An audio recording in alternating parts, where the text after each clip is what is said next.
I discovered my wife's affair during her writing workshop, hired a PI, gathered EVY Denke, and vanished without a trace before she returned home, though my friends call me Lee, never Leo. The first go by Leonard Evans every now and then there's a nasty drunk or uneducated man trying to act too familiar and calls me Leo. So Leo, what's your job? They probe. I reply, I made this neat little tool for cops to check drunk indie VY duels from 40 feet away. They have even begun to link them to radars throughout town that typically shuts them down. That gadget isn't real though, should you still not know it. Yet IOBVY usly have not much tolerance for stupidity. Lie to me and things go bad. I'm a straightforward guy, not complicated at all. I am content in my career and lead a simple life. I am an engineer employed by a large national corporation with offices scattered over the nation. I have pals, and although I'm not a heavy drinker, I do have a sporadic beer, though that's my struggle. Honestly, I tend more toward nachos.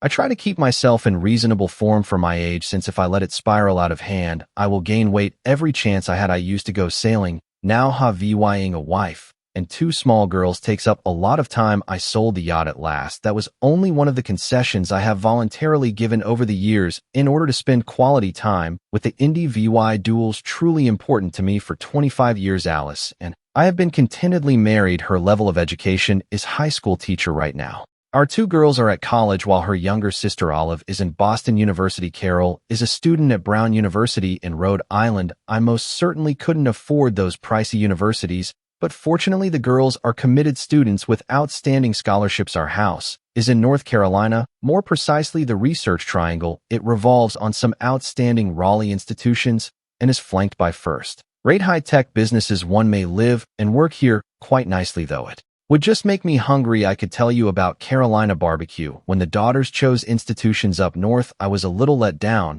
but I know they had to venture beyond their comfort zone. And that is eventually a good thing. Our daughters are wonderful, smart, humorous, lovely young women with strong moral principles. Though I am daily concerned about their safety, I have faith in their judgment. Seeing children mature and start their path towards independence meant that my wife and I could at last have some alone time once more. For some time, I had been excited about this stage. I pictured going home every evening to a low VYing wife who would concentrate on me, and vice versa. With both girls away at college, I saw us picking back up our relationship and VYing happy days. It resembled almost exactly being newlyweds once more. We could have dinners out, go to MOVYES and plays, and at last rediscover each other the way I had always wanted. But reality turned out very differently than I had imagined. To be honest, thinking back on that first year of an empty nest, I saw Alice changing. Her hobbies seemed to be changing. Although the change was slow in time, it became increasingly clear. At first, I saw these as her means of blossoming. Now our girls were no longer VYing with us.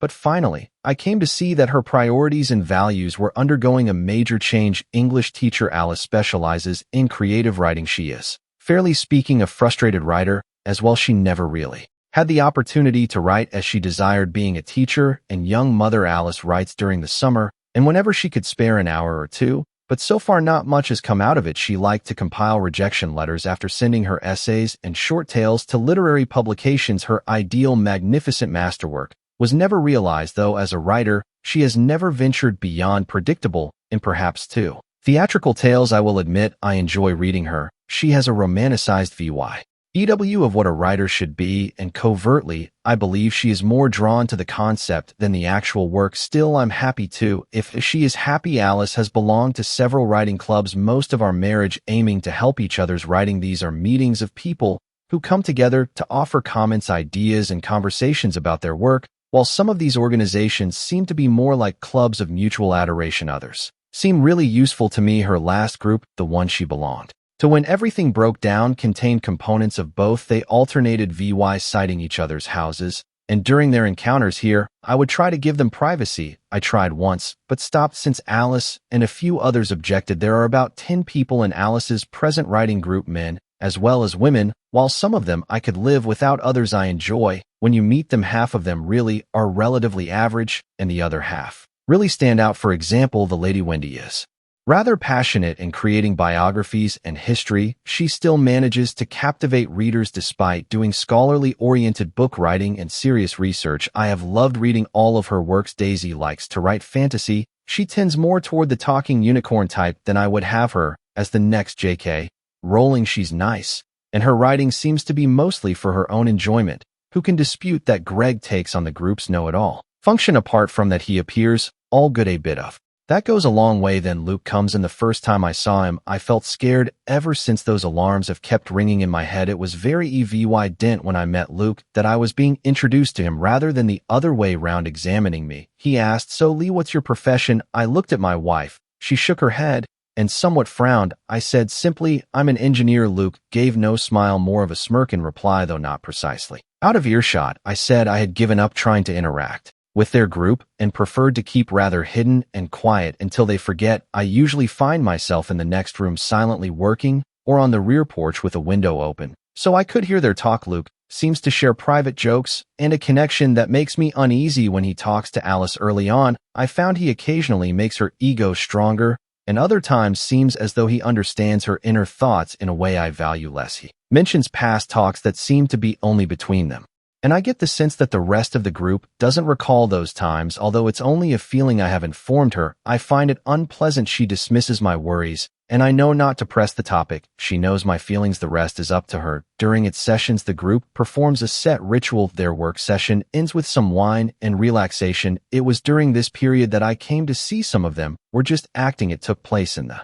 midst of the spring semester, close to early March, when the subject turned to the way actual writers lived. Oh, you know, all the eminent writers were alcoholics. That's right, they drank in the afternoons and evenings and penned in the mornings. It awakens the mind to fresh concepts and helps one to relax. Their creative ideas then start to flow in the mornings, and they start writing. Actually, the really great writers all went through love relationships. That's the real inspiration for them, Luke was saying. Just that. Thanks for providing, Luke. I'm beginning to get your perspective. Alice's words then really hit me like a gut punch. Indeed, exactly. The real inspiration is found in the intensity and the thrill of the unknown that is in keeping it all secret from everyone else. I persuaded myself it was only a joke, as some of them laughed and others didn't. Still, I listened in on their chat all through the evening. Maybe we should all have a wild night of passion sometime, and then each write the next great American novel. Greg had that. I wasn't sure if he meant it humoristic or not. Not great writing comes from character defects. Features like humanity, empathy,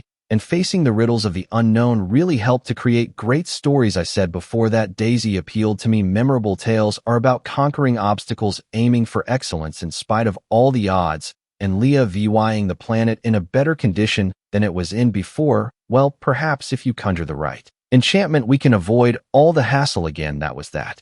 Jackass. Luke, to their shame, some in the group seemed to find that humorous. I had a hunch Wendy didn't either, and I'm not quite sure Daisy did. They were debating writer drinking practices and affairs, and I kept listening without offering anything. Then I overheard a fascinating bit of their chat. Is anyone else planning to apply for the Illinois Writer Workshop this summer? Luke was now speaking once more. Oh, I turned in my application already. Keeping my fingers crossed will help them to accept me. 6 weeks of just writing and talking with other authors could truly change things for me. This was Alice. I had never heard of her before. Luke caught it up straight immediately. I am sure they will welcome you. Your work has improved really dramatically this past year. I think you will get admitted. I've also applied. I'm not as sure I'll be in, though my own feeling of internal radar for stupidity was off target. Luke, really? When did you start to get so modest? Though at this point I still loved and trusted my wife. I didn't like what I was hearing. Trust is basic when you have been married for the length of time we have. You ask, not is she up to no good? Not even cross your head the idea you're made is your other half. Marriage is a partnership. She has proved her dedication year after year. All you really want is for her to discover the success and happiness she so deserves, or at least that is what you think later on, though everything falls apart when you find your confidence has been betrayed. Update 1. I let myself ignore the overheard exchange from that evening. Over time, as I said, I trusted my wife entirely. Some younger males might not understand it, but trust becomes a way of life rather than only a decision. After being married for more than 20 years, late April found me finishing some outside gardening. When I decided to call it a day and head indoors, reaching for the kitchen door, I discovered my wife on the phone, exclaiming, I can't wait 6 whole weeks without any responsibilities. No commitments, and no one waiting for me to get back at the last bit. I started to perk. I stopped in front of her and listened. Absolutely, those 6 weeks will be the most self-indulgent of my life. I owe it to myself. You too owe it to yourself. Not one of these appealed to me. I walked through the kitchen, opening the door. Alice appeared shocked. Well, I have to sprint. Lee is here. And I have to start cooking dinner. She grabbed fast. I said, who was that on the phone? Oh, just when we were discussing the shortly closing of schools. Like heck it was. I said. I wanted to probe her about some of her remarks, particularly one about no one waiting for me to come home. But I realized that tonight the truth might be in scarce supply, though I tried to hide it for the moment. My attitude worsened. Dinner later that evening, the other shoe dropped. Lee, the amazing news I got today will not surprise you. Recall that Illinois writer workshop for which you applied. Come on, you hardly pay attention to me. To be honest, I had heard about the workshop before, but that was only because I had overheard her talking about it over a month ago. I don't remember you stressing it. Sure I did. I applied for a 6-week workshop for authors at the University of Illinois. It falls mid-June through late July. Their lecturers give lectures. They also bring in eminent authors for seminars and debate forums. We then get rather busy writing. I was accepted, and this is an amazing chance. That sounds excellent, honey. We could certainly handle it financially. Perhaps I might join you and take a little time off from work. I would really enjoy listening to those authors speak. Her response appeared odd. Well, we can think about it. I won't have much free time to spend with you over the very demanding 6 weeks. My gut was tingling once more. Well, you know, I'm not exacting. I could be the group's coffee guy. She gave a really tense smile. That may be lovely, darling. Let us monitor things. Such deflections have come from both sides. I knew what they meant. She was making sure I wouldn't wind up traveling to Illinois with her. I get the sense you would rather I didn't go with you. Oh no, it is not like that. I merely worry you might find it boring. You're into computers and circuits. And this is basically writers discussing major concepts. I kept that to myself. Back off, I thought. When I was being excluded, I knew. I said, ending the discussion, I'm sure you'll excel. After Alice retired to bed later that evening, I checked our phone records online. A diva pro vy that capability. All incoming and outgoing calls as well as text messaging are logged. When I looked over the phone log, the call I had cut off wasn't with Wendy, or if it was Luke's phone started it. When you find your wife lying and learning she is planning to exclude you, it's amazing how quickly trust can fall apart. After a quarter-century of marriage, weeks went by, and she appeared fixated on the workshop's talk. She rejected the idea every time I tried several times to talk about maybe citing at some time or going with her. She next moved from rationalizing to manipulating. Lee, I have some interesting news. Late June saw me get you and Dave 2 passes to a fishing camp in northern Canada. You can take Dave, and both of you will love fishing for those large brown fish you constantly mention. Although it was very costly, I wanted to show thanks for your understanding of the writer's workshop, and I felt a little bad since you wouldn't be vying fun, hence I want you to go and have a fantastic time. We may then discuss our experiences when I get back. Something didn't seem right. Thanks, sweetheart. That shows consideration of you. To be honest, I would enjoy your company more. Lee, we have seen this. Simply said, it makes no sense. I will be working all through. I would feel guilty ignoring you in such a manner. I looked at her face and eyes momentarily, trying to make sense of it. Was it contempt? Thanks, honey. Canada seems entertaining. My voice was devoid of energy. I was mentally organizing my choices. A surprise trip to Illinois took the front stage. Well, you could at least say it while grinning. Those tickets cost a lot of money, so you should be glad. Sure, sounds fantastic. To tinker for the evening, I descended to the basement. Our ancient house had one of those floor grates in the corridor. Originally, the first floor was heated by it, allowing warm air to pass from the furnace room. I first made a point not to step on it inadvertently, but with time I grew used to it.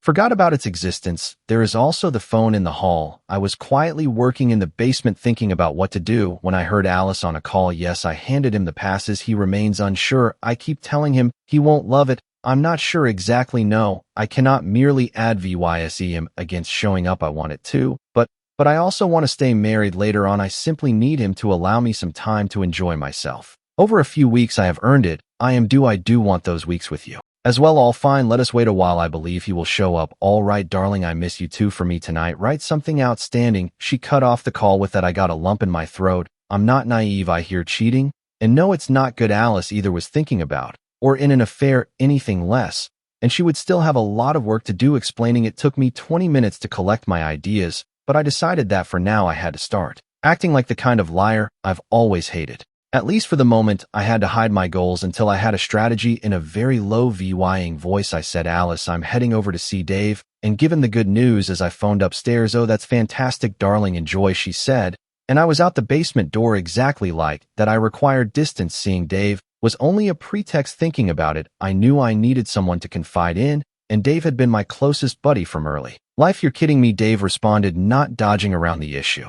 No way, I won't buy it. She would never turn on you, Lee. Well, she's certainly working hard to keep me away from that workshop. And she's calling someone baby.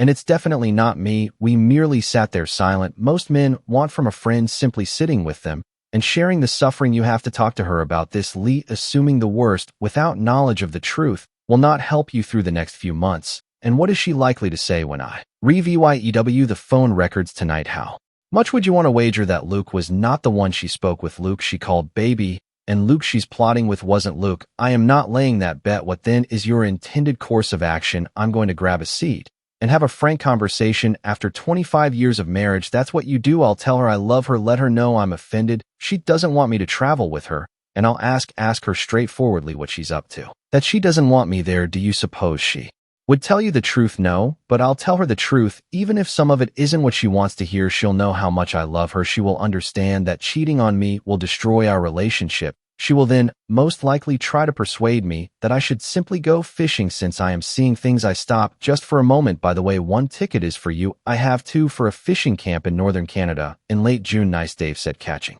himself. I mean, friend, here I am to help you. I laughed a little bit. I have always known exactly where his allegiance resides. Before I left for home, we spoke, exchanged ideas, and drank a few beers for 3 hours. I opened up about practically everything after dinner, asking Alice to come sit with me in the Lee room. I pushed back a few things. Sweetheart, I have some quite major worries about the writer's workshop. I don't think you have been quite open with me. You mentioned it to me only once. You had already scheduled a trip, even though I overheard you talking about it with your writer group back in March. I have to admit, I didn't find it funny when you mentioned how common affairs are among brilliant authors, Luke, and you have been talking about your vacation. But when I ask, you lie and say it's someone else. You know how I feel about that guy.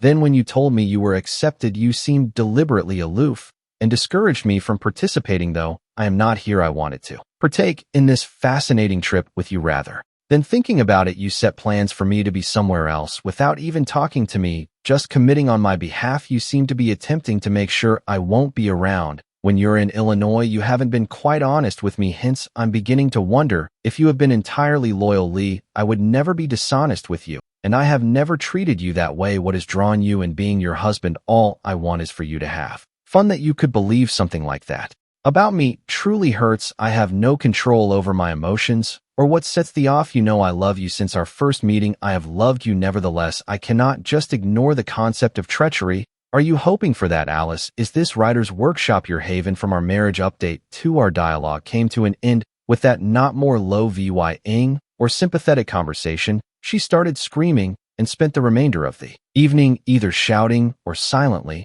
and for the next week it was silence. She was trying to get me to turn back down by applying the silence treatment, thereby punishing me. It did not work, though actually it reinforced my belief solely. But I knew I wasn't moving in this direction, and finally, I let her think she had achieved success. Not much I could do to stop her from cheating if she intended to do so. The phone call I listened in on even hinted she might have done it already. I finally thanked her for the vacation to Canada, but my attitude stayed dark until the trip was finished. She changed her attitude fast and behaved like a devoted wife to support the BHVY, or she wanted from me. Once she had what she wanted, she seemed to flick a switch, which just made me more suspicious. When I am the recipient of manipulation, I know it is happening. I asked a colleague who he consulted when he suspected his wife of cheating. The Illinois Writers' Workshop was just 500 meters away, and I knew none there. I took his ad VYC, and the person he suggested was Illinois based. I contacted them asking for help. The fact that the session occurred on a state university campus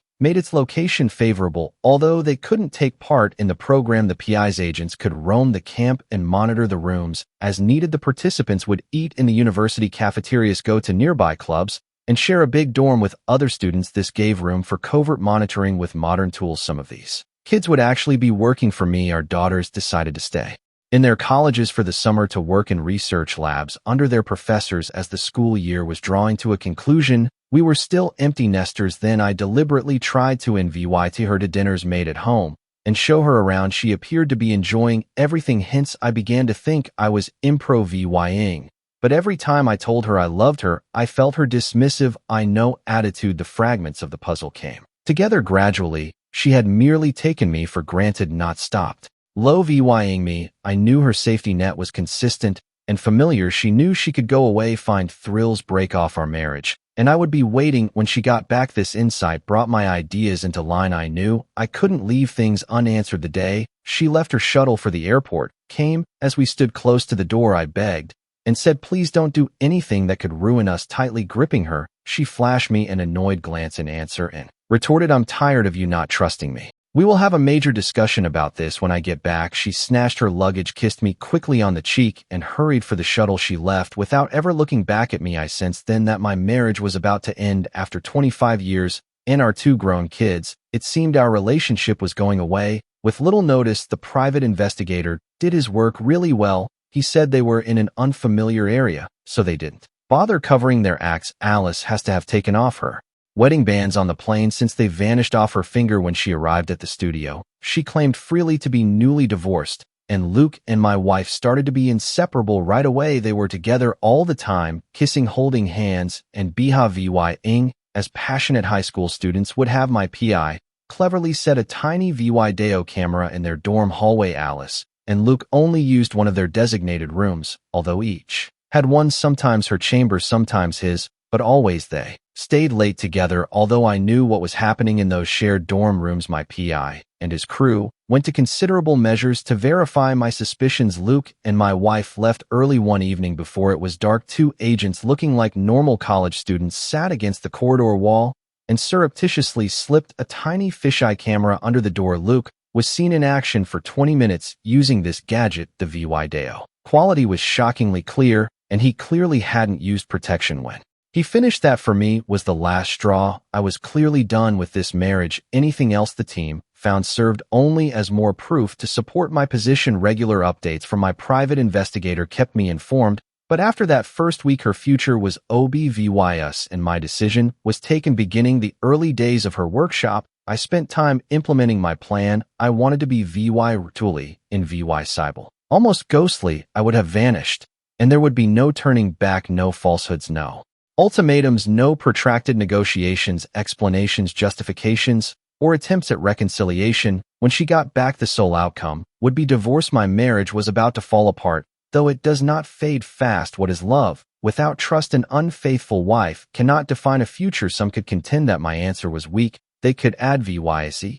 She deserves horrible humiliation, physical punishment, and total poverty. Ultimately, though, the law would forbid me from pursuing any of that, and I had no intention of ruining the rest of my life by seeking such cruel revenge on my adulterous wife and her lover, eliminating the one thing she always depended on, the consistent presence that comforted, encouraged, uplifted, and inspired her, would be my payback. I was walking away from myself. Luke lacked suitability for a catch long term. He was unable to meet her needs. Where would a 50-year-old divorced mother find emotional stability and love? I did not give a damn. She no longer would be of interest to me. My private investigator would bring me more images, recordings, and proof of treachery by the person who promised me allegiance above all else. Every few days the pictures and videos and the reports were very upsetting to VYEW. The reports themselves were challenging to read, especially when they covered me. The audio recordings were the toughest to handle. He is always emailing me about the fish he is catching and how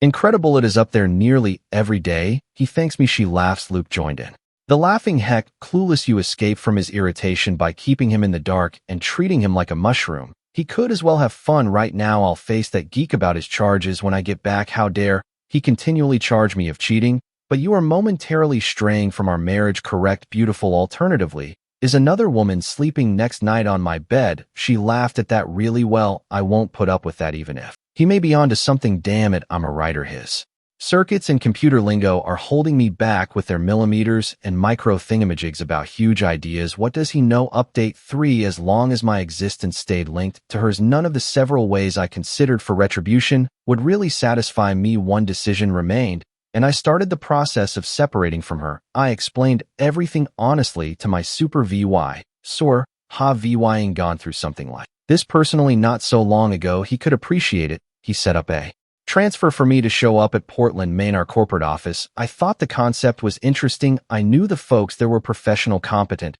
and I liked their company. I found attractions in the town and the state as well to get half of the furniture and all of my personal stuff up north. I booked movers. I checked that my automobile was in good condition for the trip, then spoke with a lawyer to start the divorce process regarding money problems. Alice had a retirement account in her own insurance. I made my daughters the beneficiaries and deleted her name from every one of my possessions for no alimony. I signed a quitclaim deed, turning the house over to her. She would keep her automobile, but have to with her own insurance. Keeping my plans understated, I intended to handle credit cards and bank accounts closer to the finish. From that point ahead, I concentrated on strengthening my will. I meant to call her to show my love and to find out how the workshop was going. Hearing her lies would help me to get more convy and said that my behavior was justified. She didn't let down anyone. She reacted with fervor, said her love, and went out to dinner. In less than 2 minutes later, on my private investigator told me Luke was right next to her, mocking gestures and knowing glances, which just confirmed my choice. She clearly saw the matter as a joke, which validated my direction in life. Later on, I decided to text her instead of calling since I wasn't sure I could control my feelings over the phone, though. In reality, I sent Dave and his wife on such vacations. I would tell her about great fishing excursions. They enjoyed themselves thoroughly. Regarding his marriage, Dave made a smart decision. They promised to see me, and I did pay them a farewell visit before I left. Her 6-week workshop was ending, and I finished my last assignments. I put a for sale sign from a buddy who works as a real estate agent in the front yard. She was ignorant of that aspect, but I couldn't really sell the house without her permission, especially since I had already transferred ownership to her. Her first sight upon returning home would be the sign to help the house seem less like a house. I changed the locks. I created a copy of the PI's report and chose specific pictures from her trip, including graphic stills from the video shot taken under Luke's door to let her know she had been found out. I left all of this on the dining room table. The movers had already relocated most of my stuff. They would keep it until I needed it. I packed just 2 pieces of luggage, a briefcase, a laptop, and a guitar. I absolutely had to have my guitar. Something so valuable could not be trusted to anybody else. Luke could be engaged with my wife, but I loved my guitar very much, knowing she wouldn't be back until late that evening. My first thought was to leave the next morning. I would be long gone when she showed up, but the evening before I changed my mind. She could only wait and worry. I wanted her to feel the suffering right away, along with the words divorce you, I divorce you, I divorce you. I emailed her 3 well-selected pictures of her with Luke. I chose one picture when they were almost close on the dance floor, obviously revealing she wasn't sporting her engagement and wedding rings. The second picture caught them holding hands as they entered his dorm room. The third was a crisp face, clear screenshot from the dorm room footage. She would see these pictures, and I hoped it would ruin her last beautiful night with Luke as they furiously looked for cameras that had already been taken down. Then I turned off my phone. Vying the house our family had lived in for many years was a mix of grief, uncertainty, and newly acquired independence. All at once, it seemed like the most difficult, uncertain, and freeing event of my life. My wife basically disappeared from my life. Though I hadn't personally caused it, it seemed as though she had died, not knowing the when or the why. The woman looking like my wife was someone I knew nothing about, and I wanted no contact with. I was starting over and had no idea where I might be headed. Among the great loss, there was an unusual sense of emancipation, if only momentarily. The weight of dishonesty, treachery, and belittlement was offloaded from my shoulders. The sole expense was half of my life, now unreachable. Late, but my mind was racing, so I drove almost 100 miles down the peaceful highway, lost in contemplation, till I came to a hotel for the evening. I was hoping for a real local breakfast restaurant, not for a chain motel. I searched for something real. I eventually found it and enjoyed what might be my final dish of grits. For some time, my perspective changed, and I started to rethink my path to Maine. As I ate those grits, this signaled the beginning of my new life,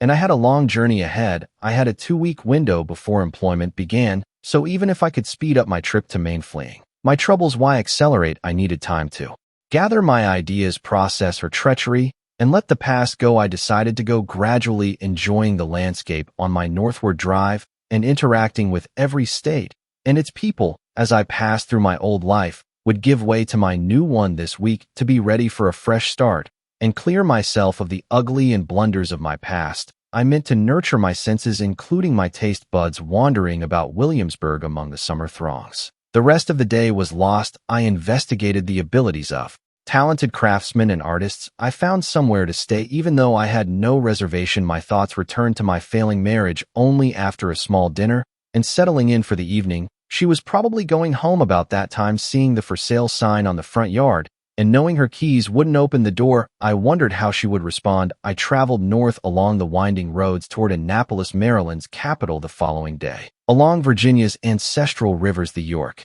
Rappahannock, and Potomac, which go into the Chesapeake Bay, I passed through little VY lodges and old estates. Ahead, there was one road stretch headed toward my destiny. I would follow that meandering road, which led me from betrayal to a new chapter in my life. Update 4. At last turned on my cell phone. I sat in my hotel room in downtown Annapolis. It was predictably full with many missed calls, emails, and text messages. A few came from friends. Most of them came from Alice. Despite it being difficult, I read and listened to every one of them. That was a step that was absolutely vital. Indeed, Alice was trying to persuade me that things were not as they seemed at first. She sent those texts from Illinois before going back home, then saw the remainder of the pictures and perused the PI's report. My pals were letting me know meanwhile that Alice was trying to find me by contacting everyone. She was looking in all the wrong places, little knowing it. Although Dave and his wife knew, I decided to deliberately keep the rest in the dark. Once I had been established, I would let them know. I knew immediately that I could not spend eternity.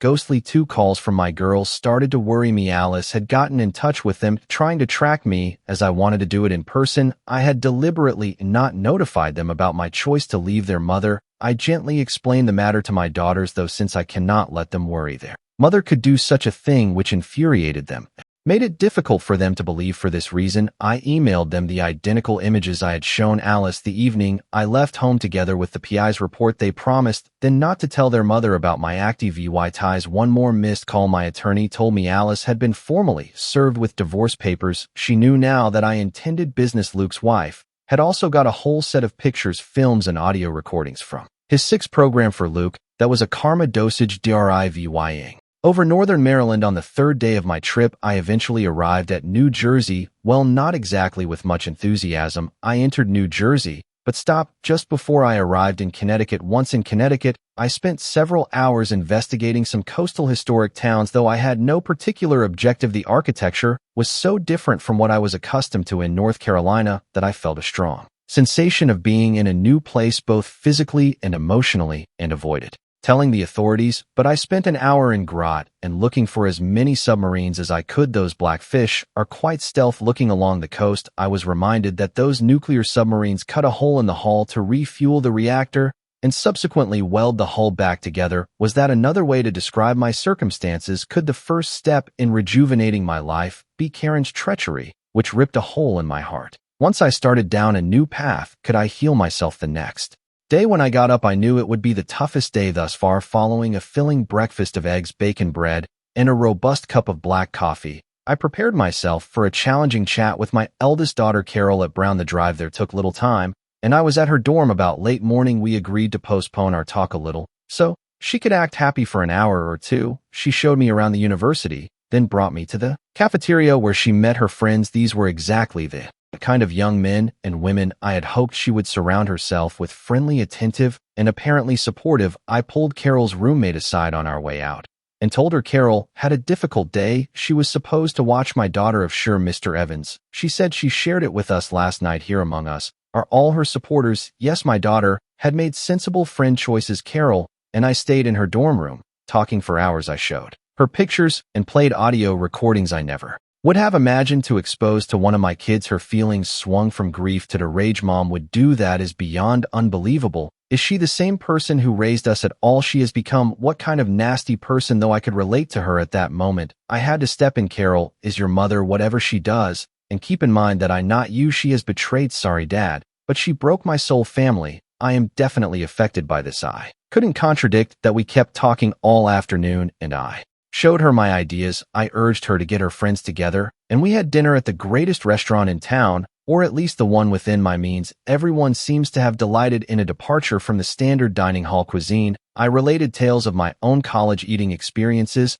and I believe it helped them to see their own circumstances in a fresh light. That night, I remained at a nearby hotel. The next morning, I had breakfast with Carol, hugged her tearfully, and then traveled north to repeat the procedure Carol has to have told Olive, as her response was far more under control than that of her older sister. Though less astonished, there remained dissatisfaction and resentment. She asked to VYEW the supporting materials. I showed her mother called coincidentally. As we were chatting, and I sent her the universal sign for no, I'm not here. I shook my head, waved wildly, and copied a throat-cutting action she knew Olive was always the family's more level-headed member. She then accomplished something I had never seen before. She said, Dad phoned yesterday night. Did he not? Is it true you have evolved into a lady who lies about cheating on her husband and engages in multiple partner involvement? I stunned myself, though at the same time, I couldn't dispute the truth in her remarks. I wanted to chastise her for talking to her mother like that. You heard, Mom, you stayed 6 weeks helping someone else